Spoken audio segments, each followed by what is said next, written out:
Soy Irene González. Y yo, Guillermo Estrada. Juntos somos La diferencia está en la dosis. Esta temporada tendremos en La dosis de conocimiento nuevos temas de salud relacionados con la farmacia comunitaria. Pero no va a faltar la dosis de datos para ponernos al día. Y por supuesto la dosis de compañeros, donde tendremos en cuenta la opinión de quienes nos escucháis. Y cómo no, la tan esperada dosis de juego. Estás escuchando La diferencia está en la dosis, un programa hecho por farmacéuticos para farmacéuticos y otros profesionales de la salud.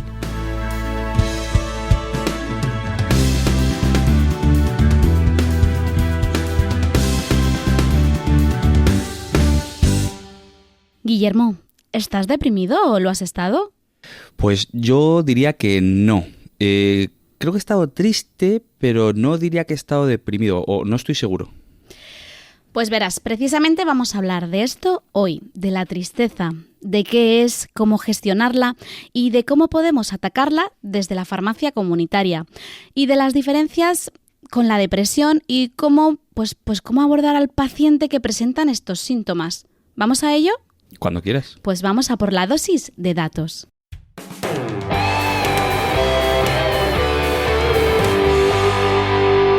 Vamos con la dosis de datos de hoy.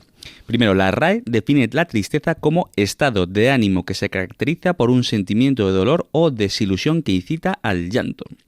Segundo, según un estudio llevado a cabo por los investigadores Philippe Verduin y Saskia Laversen de la Universidad de Lovaina en Bélgica, la tristeza sería el sentimiento más duradero de cuántos experimentan los seres humanos. Estimaron que se necesitaban alrededor de 120 horas para completar su ciclo, 5 días. Tercero, la actividad física regular, una dieta saludable y la meditación también pueden ser útiles para manejar los sentimientos de tristeza y mejorar el bienestar emocional. Y cuarto y último, pues vamos a saltarnos de manera excepcional, Irene, nuestras reglas más sagradas para incluir un concepto pseudocientífico, el Blue Monday. Es un término dado al tercer lunes de enero, que es calificado como el día más triste del año. Y decimos pseudocientífico porque este término proviene de una ecuación que estableció un ex profesor de la Universidad de Leipzig, que nunca ha sido demostrada ni probada, pero como que estamos ya muy lejos de las vacaciones de Navidad, el final de mes empieza a acercarse y enero tenemos menos ingresos, están muy lejos las vacaciones de verano o cualquier otra tal. Entonces, el día más triste del año, el tercer lunes de enero.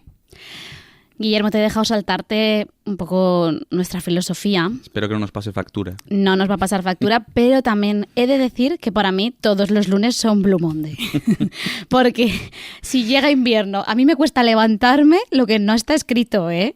Es horroroso. Luego ya me animo con el café.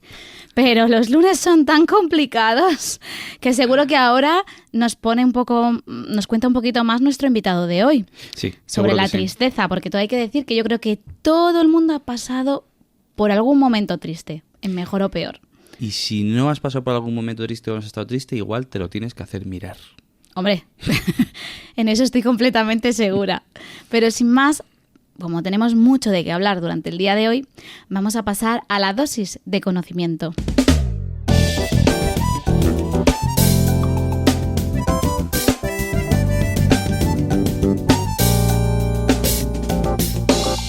Hoy tenemos a Juan Ramón Cejudo. El doctor Juan Ramos Cejudo es doctor en psicología por la Universidad Complutense de Madrid. Especializado en trastornos de ansiedad, fobias y obsesiones, trastornos del estado de ánimo y adicciones, y es cofundador y CEO de la clínica Min Group, además del director del Laboratorio de Psicología Universitaria de Camilo José Cela. Bienvenido una vez más. Muchísimas gracias. Hay que añadir al currículum y ex colaborador de este programa en la primera temporada. Efectivamente. Cobras lo mismo que todos nosotros. Efectivamente. Bueno, Guillermo hoy se ha saltado un poco el guión y nos ha empezado a hablar sobre temas pseudocientíficos, hay que decirlo. Aquí Sí, Guillermo... ¿Sabes que me iba a pasar factura esto? No te voy a perdonar jamás. Es broma. Y bueno, por otro lado, queríamos empezar sobre cómo definimos la tristeza, si se puede medir o no, porque al final es universal, ¿no? Un poco se puede hablar de ello, pero lo de regular la tristeza, cómo gestionarla, cómo ¿Nos podrías hablar un poquito más de todo esto? Vamos a ver si tengo tiempo, que ya sabéis que yo me enrollo mucho. Yo te corto, que no. Bueno, la verdad es que me gustaría agradeceros un poco que me hayáis vuelto a invitar, ¿no?, a este podcast, que creo que hacéis un trabajo fantástico, y contaros un poco lo que pueda saber yo acerca de esto, ¿no? Bueno, la tristeza pues es un temazo, ¿no? Es decir, es una de las emociones más estudiadas en el laboratorio desde los años 60, 70, pues probablemente la que más, justo con el miedo, ¿no? Es fácil generar este tipo de emociones tan básicas. La tristeza es una emoción, ¿no? Muchas personas dicen, pero es lo mismo una sensación, un sentimiento, Bueno, un sentimiento es algo mucho más elaborado, ¿no?, en donde requiere pues bastante valoración cognitiva, bastante interpretación acerca de lo que estamos sintiendo, y suele ser un poco más espaciado en el tiempo. Pero la tristeza es una emoción, ¿no? Es una respuesta emocional que se pone en marcha fundamentalmente cuando alguien está interpretando algún tipo de pérdida. Quizás, no lo sé, te pregunto. Hay veces que yo estoy triste, pero no tengo ningún motivo aparente. Y quizás no hay nada que me haga sentirme con esa tristeza, que podría ser una preocupación oculta en mi cabeza, no lo sé. Claro. Pero igual que un día me levanto y estoy contenta, quizás a lo mejor te refieres a algo así. Claro, bueno, aquí es importante un poco recordar cómo es nuestro cerebro, ¿no? Al final nuestro cerebro es una máquina computacional, ¿no? Una máquina que intenta elaborar reglas, ¿no?, pero que nace y muere en una caja oscura, ¿no? Es decir, el cerebro no tiene acceso a la información más que a través de los sentidos, y le cuesta mucho. Date cuenta que tenemos como una vida por delante para entender el mundo, y el órgano que tiene que entender el mundo está oculto en una caja, ¿no? Y luego, por otro lado, gracias a las vías, digamos, que le llegan del propio cuerpo, ¿no?, y que tiene que tratar de interpretar qué significa esa sensación que estamos teniendo, ¿no? Por lo tanto, está intentando averiguar qué pasa, ¿no?, y lo hace como puede. Y en ese hacerlo como puede, pues comete errores, porque a veces no sabe muy bien qué significa un determinado estado, ¿no? Entonces, es importante que los oyentes comprendan un poco esta noción de que muchas veces nos encontramos mal y no sabemos por qué, ¿no? Pero las emociones lo que nos están es contando cosas, contando probablemente pues algo que, si queréis, comentamos luego, ¿no?, pero que tiene que ver con en qué medida me estoy acercando o alejando de mis objetivos, ¿no?, principales. Sí, quizás, porque yo sí que es cierto que lo dejo pasar, ¿no?, porque sé que al día siguiente luego me levanto ya feliz y contenta, pero sí que es cierto que si esto perdura a lo largo del tiempo, que es lo que tú dices, si esta emoción perdura, es cuando habría que acudir quizás a algún especialista para que nos ayude a gestionar un poco esa emoción. Sí, antes hacías la pregunta de si se puede regular o no, o qué demonios es eso, ¿no? y antes, ¿no?, estabais hablando de Blue Monday, y yo estaba diciendo, yo creo que tengo Blue Monday todos los días. Igual que yo, cuando fíjate. Me despierto por la mañana, sobre todo a estas alturas del año en la que ya no puedo con mi alma de trabajo, ¿no?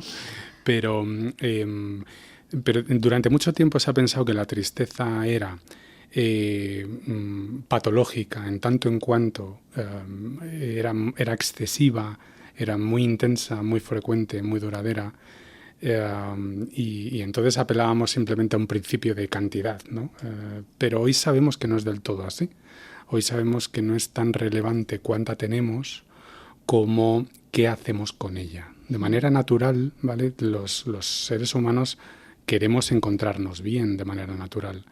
Por lo tanto, hacemos cosas por encontrarnos bien cuando nos encontrábamos mal, y esas estrategias que utilizamos para regular esa emoción, pues a veces nos acercan a ese objetivo de bienestar, pero en otras ocasiones nos alejan muchísimo, ¿no?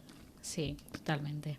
Por lo tanto, un poco por cerrar la idea, solamente cuando no sabemos regular del todo esa tristeza, no sabemos comprenderla, no la identificamos bien, por ejemplo, la rumiamos demasiado, decimos los psicólogos, ¿no?, le damos demasiadas vueltas a un pensamiento, es cuando efectivamente empieza a interferir en nuestro funcionamiento, y ahí necesitamos ayuda, ¿no?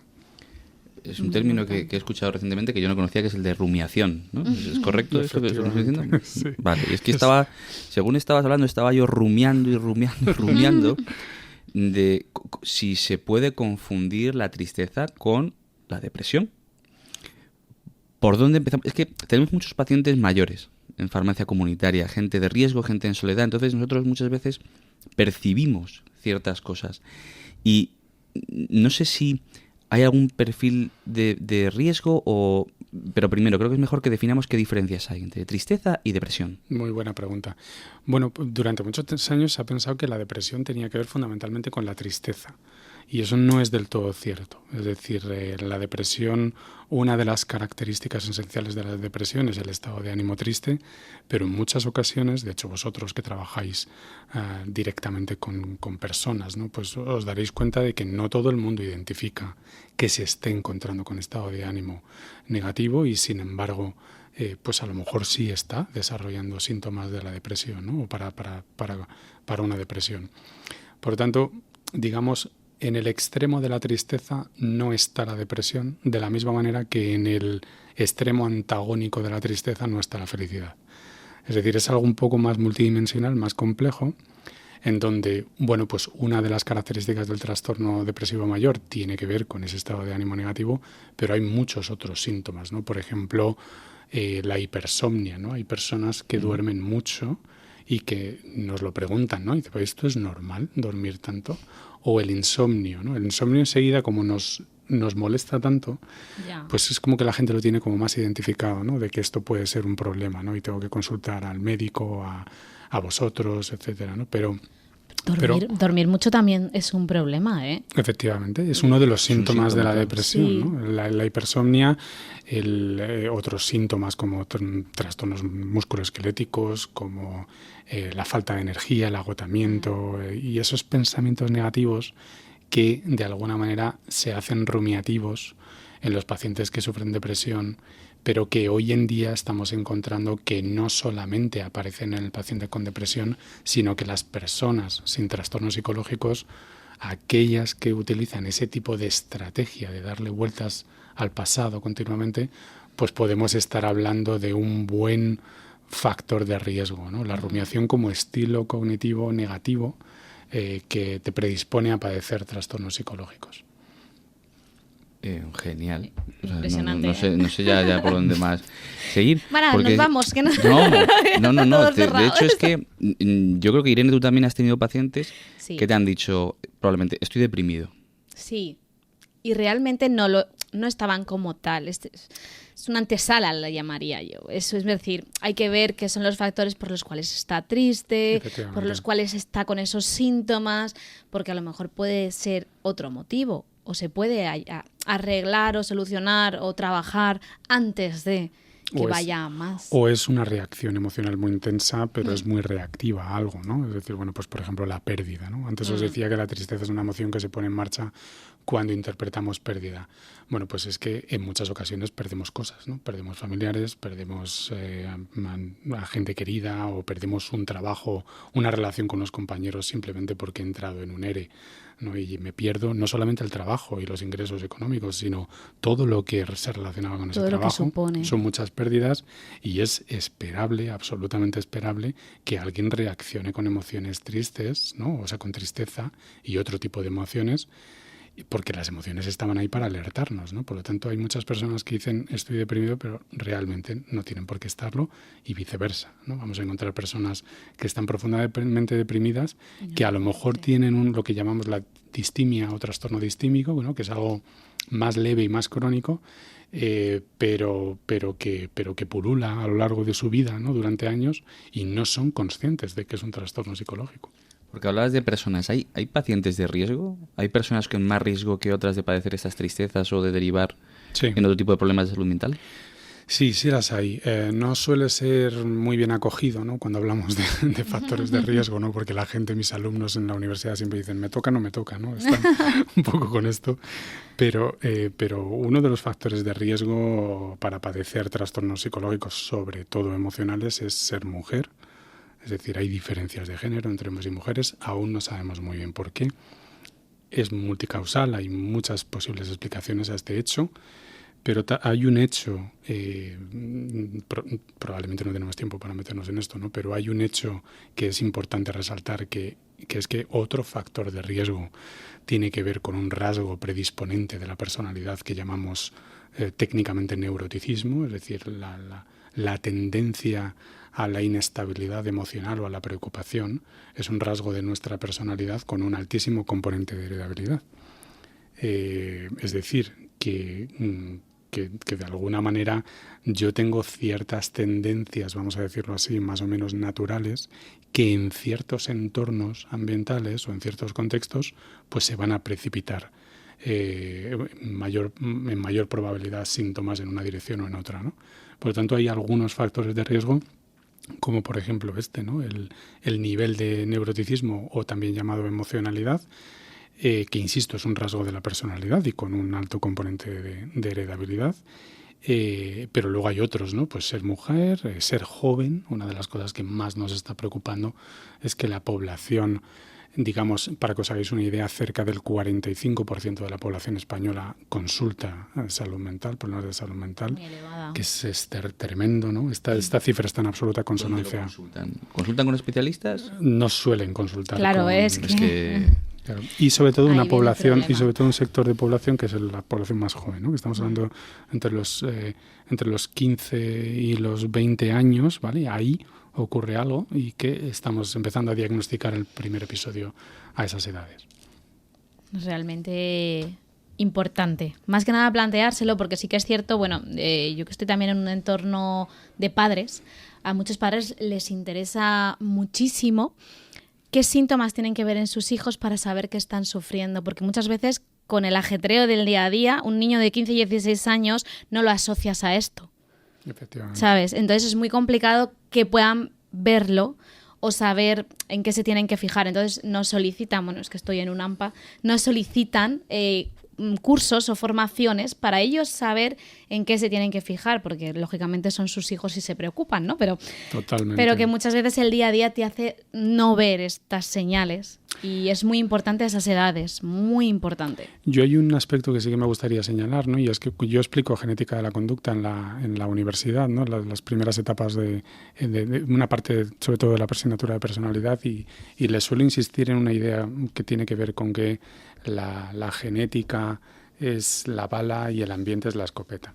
Es decir, que de alguna manera es necesario que haya una parte de heredabilidad y otra parte de contexto para que se dispare algo, ¿no? Entonces hay que tener un poco en cuenta todas las variables. No todos somos vulnerables y tenemos que confiar un poco en el ser humano, porque lo hace bastante bien. Sí, hemos llegado hasta aquí, no sé hasta dónde llegaremos, pero por lo menos por ahora... Eso da para otro podcast. Sí.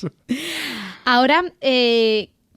que la tristeza, un poco otras preguntas así, ¿la tristeza requiere tratamiento psicológico o un tratamiento precoz, que yo creo que más o menos hemos hablado un poco de esto, sí que podría solucionarlo, eso está claro, problemas futuros, pero realmente hace falta, si yo me siento triste durante X tiempo, acudir a una ayuda, se puede decir un tratamiento psicológico, porque ya sabemos que estar triste no es estar deprimido, pero podría llegar a ser, lo que lo hemos hablado. Sí, efectivamente. Yo creo que en la medida en la que haya mayor falta de comprensión, mayor pensamiento rumiativo, darle vueltas a las cosas y esa conjunción de factores tipo, pues yo soy una persona que tiende a preocuparse más de lo normal, etcétera, pues yo sí que diría que cuando dura un tiempo ese episodio de tristeza y no es esperable continuar con él, en términos generales, pues sí que es conveniente acudir a un especialista, ¿no? Porque no solamente vamos a encontrarnos mejor, sino que probablemente vamos a aprender a no volvernos a encontrar así de mal, ¿no? Justo eso te iba a decir, digo, yo que voy al psicólogo mucho, que siempre lo he dicho. Bueno, pero porque pasó un acontecimiento familiar y eso pues me iba a provocar tristeza, mira, justo de lo que estamos hablando. Entonces yo fui a prepararme, que es lo que tú decías. Claro. Yo sabía que iba a enfrentarme a esas emociones, entonces fui a prepararme para poder enfrentarme a ese sentimiento de la mejor forma para evitar esa situación final que podría desembocar en una posible depresión. No lo sabemos porque no pasó. Y sí que es cierto que me ayuda mucho a gestionarlo, que desde aquí es eso, cuando una emoción dura tanto, quizás hay que verlo y hay que tratarlo. Yo creo que ese es el concepto Sí. un poco que queremos aportar. Efectivamente. Genial. Y por último, Juan, solemos preguntar a los invitados, como ya sabes, qué tipo de formaciones o recursos digitales, tecnológico, podemos apoyarnos para hacer una mejor atención a nuestros pacientes. Bueno, pues esta es una de las preguntas que también me hacen en clase alumnos y tal, y es que es difícil de contestar, ¿no? Porque hay alguna sociedad española científica importante y que tiene buenos materiales. Se me ocurre, pues por ejemplo, la Sociedad Española para el Estudio de la Ansiedad y el Estrés, lo que se conoce como SEAS, de la que yo formé parte en la Junta Directiva durante unos años, que me consta que tienen materiales y que trabajan muy bien. Pero casi toda la información está en inglés, ¿no? Y esto es un problema, ¿no? Porque hay páginas, por ejemplo, la página NICE, ¿no? La página NICE de las guías de tratamiento británicas, pues es una página fantástica, muy bien elaborada, en donde hay un montón de información, sobre todo para profesionales, ¿no? Pero está todo en inglés, aunque creo que los documentos empiezan a estar traducidos a varias lenguas.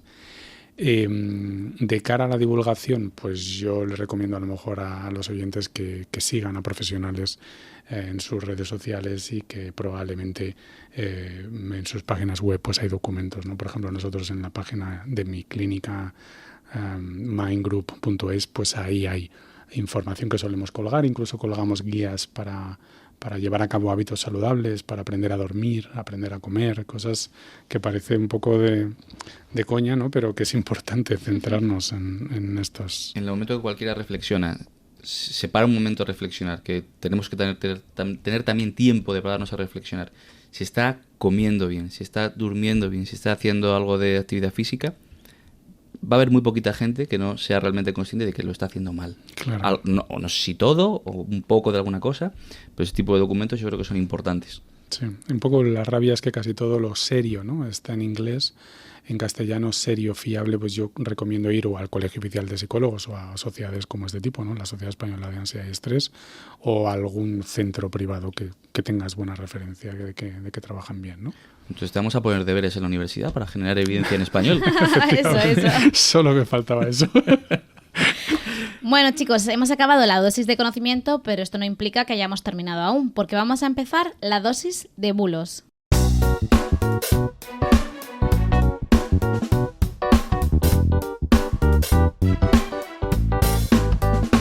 Pues Juan, te voy a contar un poquito porque tú ya sabes cómo va la dinámica. Hacemos una afirmación, nos dices si es bulo o verdad y nos lo explicas un poco el por qué. Así que vamos a empezar. Empiezo yo. La tristeza recurrente debe ser tratada como una depresión. Falso. No tiene por qué. Podemos sentirnos tristes porque haya una reacción a un acontecimiento, a algo que nos está ocurriendo, ¿no? En el entorno y que nos va a servir de alguna manera esa emoción, incluso aunque sea recurrente, para reflexionar, para tener mayor introspección, para hablar con los nuestros. Qué interesante lo que dices, que estar triste no implica que sea malo, implica crecimiento personal. Efectivamente. Me encanta esa palabra. Me encanta. Si sabes regularlo y reconducir, Claro. ¿no? Si tienes las técnicas adecuadas. Eso es como evolucionar en Pokémon. Perdonad. Ya, Irene, ya. Sí, ya me callo. De acuerdo, Juan, me toca. La tristeza es evitable. No estés triste. Bueno, este es uno de los... Falso, por supuesto, ¿no? Pero esto es terrible, ¿no? Porque esto es un mensaje que se está lanzando en general en las sociedades más occidentales, ¿no? En las sociedades orientales, las asiáticas, parece que lo manejan bastante mejor esto, ¿no? Porque no te dicen lo que tienes que sentir. Probablemente porque el budismo hace especial hincapié también en esto, ¿no? Y el sintoísmo, ¿no? Pero más reflexivos. Efectivamente, pero estamos como llenos de estos mensajes de, pues no estés triste, ¿no? Si tienes 3 hijos maravillosos, ¿no? Dices, esto es lo peor que le puedes decir a alguien que está triste, ¿no? Por tanto, falso y mucho cuidado también con esos mensajes. Sí. Tienes trabajo, tienes una salud más o menos en condiciones, tienes familia, pero no te ha pasado nada extremo en la vida. Sí. No tienes razones para estar triste. Quizás aquí la empatía, que a veces la confundimos, se podría utilizar para evitar lo que has dicho, ¿no? Lo de decir esa típica frase de ¿cómo vas a estar triste? Si todo lo que tienes está perfecto. De hecho, un poco por insistir en esa idea, es que es una de las principales quejas que plantean los pacientes cuando vienen a nuestras consultas es ¿cómo es posible que me pase esto a mí, ¿no? Si tengo una mujer fantástica, unos hijos fantásticos y digo, bueno, pues porque menos mal que la naturaleza nos ha hecho así y no porque nos vaya bien o mal nos vamos a deprimir, sino que depende de otros factores. Totalmente. Pues vamos a por la última. Al contrario que la depresión, la tristeza siempre tiene un motivo.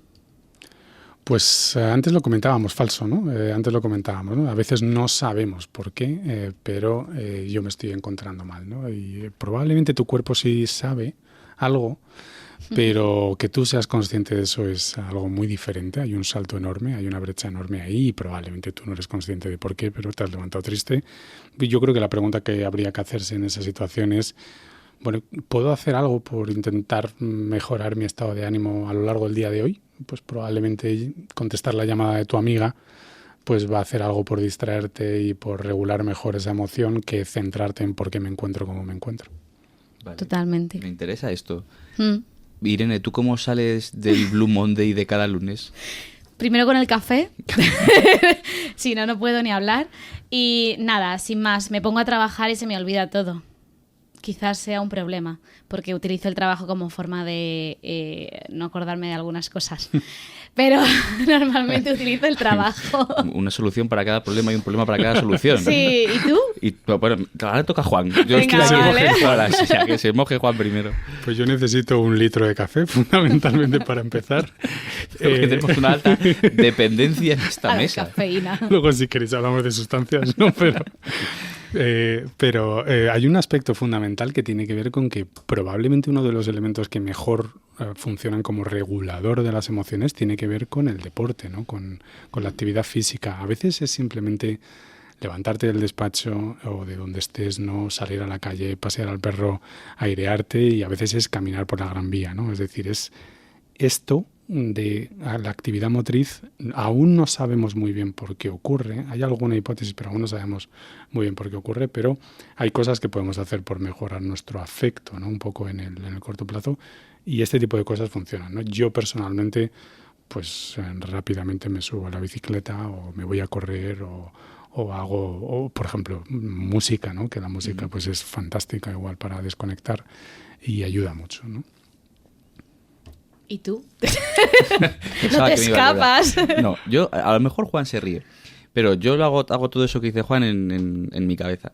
Hace años, bueno, pues tuve unos momentos de ansiedad, una serie de crisis y demás importantes, y empecé a meditar. Y me ayudó muchísimo, sobre todo a regular el sueño. Antes yo tardaba horas en quedarme dormido, y ahora me duermo así, pero ya sin meditar. Claro. Y cuando tengo alguno de esos momentos de bajón o de no sé qué hacer, leí un libro de Anthony Blake, no sé si os suena, sí. Un mago mentalista, ¿no? Yo también fui muy friki de la magia en su día, y los 13 escalones del mentalismo y cosas de este estilo. Entonces él en este libro yo me quedé con 2 cosas. Una, que explicaba cómo encontrar sitio para aparcar cuando estás saliendo de casa. Entonces él te pedía, te lo juro, él te pedía que visualizaras el aparcamiento donde tú ibas a aparcar al sitio en el que ibas a llegar, ¿no? Esto me ha funcionado bastante, de deciros, excepto en una zona concreta de Madrid que es como mi kriptonita. Y luego hablaba sobre construir un espacio mental. No sé si habéis visto una película que se llama El cazador de sueños. Yo hago eso. Y pues a mí me ha funcionado muchísimo, me funciona muchísimo. Yo cada vez que me pasa alguna cosa de estas, me monto en mi coche mental, llego a la entrada del camino de mi casa mental, que además la tengo llena de cipreses. Voy andando, no uso el coche para llegar hasta la casa, entro a la casa y a partir de ahí ya todo va mucho mejor. Yo lo de la casa mental la uso desde 13 años, no sé. Y me funciona muy bien para dormir. Que yo no digo, insisto, por eso decía que igual Juan se ríe. No, en absoluto. O sea, en absoluto. Es decir, es que, bueno, has hablado de la meditación, de todo este tipo de técnicas de, bueno, pues intentar regular la activación psicofisiológica por medio de la atención plena, etcétera. pues es que todo esto es fantástico. Es decir, es que esto funciona, claro que funciona. El único problema, lo único que criticamos desde los ámbitos más académicos es cuando se ha llegado a decir que funciona para todo o que no es muy puntual y muy... No sé si estoy introduciendo otro concepto pseudocientífico. Ya, un poquito sí, has hablado de magia. Salvo lo de la magia. Con el Blue Monday, he seguido con la magia y ahora esto. En este programa te estás perdiendo. Pues entonces lo cerramos. Muchas gracias, Juan, por compartir este episodio con nosotros.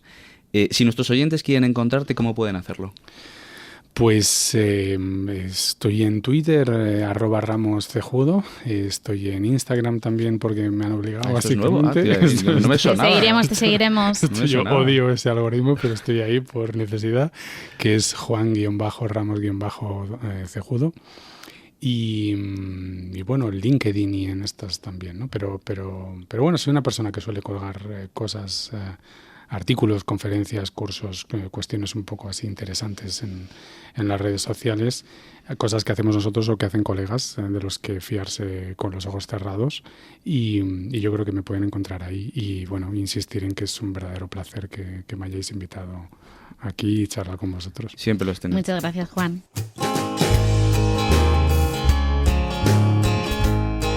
Recordad que nos podéis escuchar en vuestra plataforma de audio favorita y encontrarnos en redes sociales como @boticonsejo y @Guillermo Estrada. Y por supuesto @La diferencia está en la dosis. Para participar podéis hacerlo en el programa a través de notas de audio. Recordad que sean de como mucho, como máximo 1 o 2 minutos y que tengan buena calidad de sonido. Y si algún colaborador quiere contactar con nosotros para trabajar, puede hacerlo a través de nuestras redes sociales o de ladiferenciaestaenladosis@gmail.com. Y recuerda que si te ha gustado el episodio puedes compartirlo, puedes recomendarnos, puedes hacernos alguna crítica buena, incluso alguna crítica negativa, pero siempre con la dosis adecuada de mala leche, porque recuerda que la diferencia está en la dosis.